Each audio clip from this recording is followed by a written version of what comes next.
നമസ്കാരം. നമുക്കിന്ന് mutual fund എന്താണെന്നും അതുപോലെ അതിൽ ഏതൊക്കെ രീതിയിൽ നമുക്ക് ഇൻവെസ്റ്റ് ചെയ്യാമെന്നും നോക്കാം. മ്യൂച്വൽ ഫണ്ട് എന്ന് പറയുന്നത് ഒരു പൂൾ ഓഫ് മണിയാണ്. ആ ഒരു പൂൾ ഓഫ് മണി ഒരു ഫണ്ട് മാനേജറുടെ നേതൃത്വത്തിൽ സ്റ്റോക്സിലോ അല്ലെങ്കിൽ ബോൺസിലോ അതും അല്ലെങ്കിൽ ഗോൾഡ് പോലുള്ള കമ്മോഡിറ്റീസിലോ ഇൻവെസ്റ്റ് ചെയ്യുന്ന ഒരു രീതിയാണ് മ്യൂച്വൽ ഫണ്ട് എന്ന് പറയുന്നത്.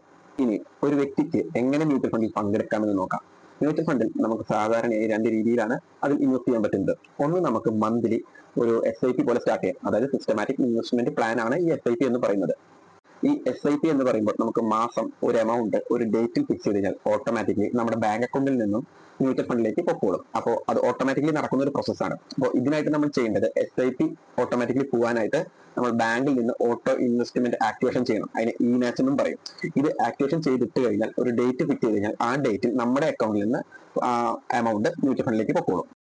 ഈ SIPക്ക് നമുക്ക് മിനിമം 100 രൂപയ്ക്ക് വരെ ചെയ്യാൻ പറ്റുന്ന ഫണ്ടുകൾ ഇപ്പോൾ മാർക്കറ്റിൽ അവൈലബിൾ ആണ്. അതുകൊണ്ട് തന്നെ ഏറ്റവും കുറവായ 100 രൂപ നമുക്ക് മാസം മാറ്റിവെക്കാൻ പറ്റുമെങ്കിൽ അപ്പോൾ നമുക്ക് ഡയറക്റ്റ്ലി മ്യൂച്വൽ ഫണ്ടിൽ ഇൻവെസ്റ്റ് ചെയ്യാം.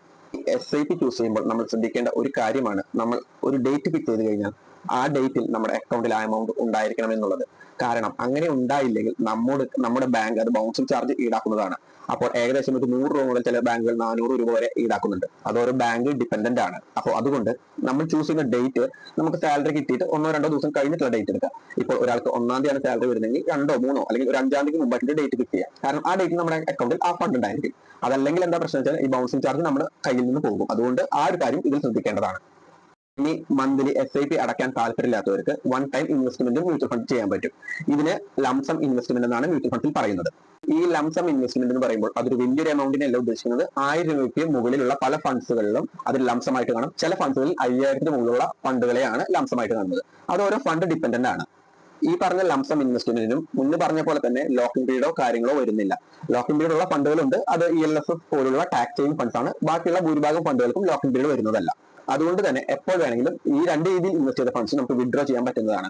ഇനി വിഡ്രോ ചെയ്യുമ്പോൾ നമ്മൾ ശ്രദ്ധിക്കേണ്ട ഒരു കാര്യം എന്ന് പറഞ്ഞാൽ പല ഫണ്ടുകൾക്കും എക്സിറ്റ് ലോഡ് ഉണ്ടായിരിക്കും. അപ്പോൾ എന്താണ് എക്സിറ്റ് ലോഡ് എന്ന് ചോദ്യം വരും. ഈ എക്സിറ്റ് ലോഡ് എന്ന് പറഞ്ഞാൽ നമ്മൾ ഒരു കൊല്ലത്തിന് മുമ്പായിട്ട് നമ്മുടെ ഫണ്ട് വിഡ്രോ ചെയ്യുമ്പോൾ ഒരു എമൗണ്ട് കമ്പനി എടുക്കുന്നതാണ്. അതായത് 1 ഇയറിന് മുമ്പ് നമ്മൾ വിഡ്രോ ചെയ്യുകയാണെങ്കിൽ ഒരു എമൗണ്ട് കമ്പനി എടുക്കും. അത് പല ഫണ്ടുകൾക്കും 1% മുതൽ 1.5% വരെയാണ് വരാറ്. ആവറേജ് ആയിട്ട് 1% ആണ് പല ഫണ്ടുകൾക്കും വരാറ്. അപ്പോൾ അതുകൊണ്ട് നമ്മളൊരു പ്രോഫിറ്റ് കാണുമ്പോഴേ വിഡ്രോ ചെയ്യുന്നതിന് മുമ്പ് നമ്മൾ നോക്കണം ഈ 1% കഴിഞ്ഞിട്ടുള്ള എമൗണ്ട് മാത്രമേ നമ്മുടെ പ്രോഫിറ്റിലായിട്ട് അക്കൗണ്ടിലേക്ക് വരുള്ളൂ. അപ്പോൾ അതുകൊണ്ട് 1 ഇയറിന് മുമ്പ് വിഡ്രോ ചെയ്യുമ്പോൾ ഇതൊന്ന് ശ്രദ്ധിക്കണം. 1 ഇയർ കഴിഞ്ഞാൽ ഭൂരിഭാഗം ഫണ്ടുകൾക്കും ഈ എക്സിറ്റ് ലോഡ് ഇല്ല. ഇനി എക്സിറ്റ് ലോഡിനെ കുറിച്ച് കൂടുതലായിട്ട് നമ്മൾ തലപോക്കേണ്ട കാര്യമില്ല. കാരണം നമുക്കൊരു 20-25% 1 ഇയറിൽ റിട്ടേൺ കിട്ടിക്കഴിഞ്ഞാൽ അതിൽ നിന്ന് 1% കുറയുള്ളൂ. അപ്പോൾ അങ്ങനെ വലിയൊരു മാറ്റമൊന്നും വരാൻ പോകുന്നില്ല. അപ്പോൾ ഇത്രയാണ് മ്യൂച്വൽ ഫണ്ട്സിനെ കുറിച്ചുള്ള ഒരു ബേസിക് നോളജ്. ഏറ്റവും നല്ലത് നമ്മൾ കുറച്ചറിഞ്ഞിട്ട് പിന്നെ കൂടുതൽ അന്വേഷിക്കാൻ നല്ലത്.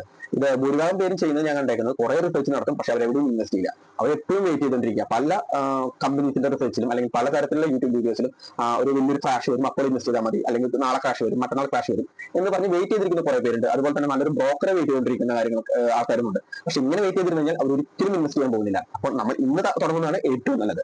Thank you.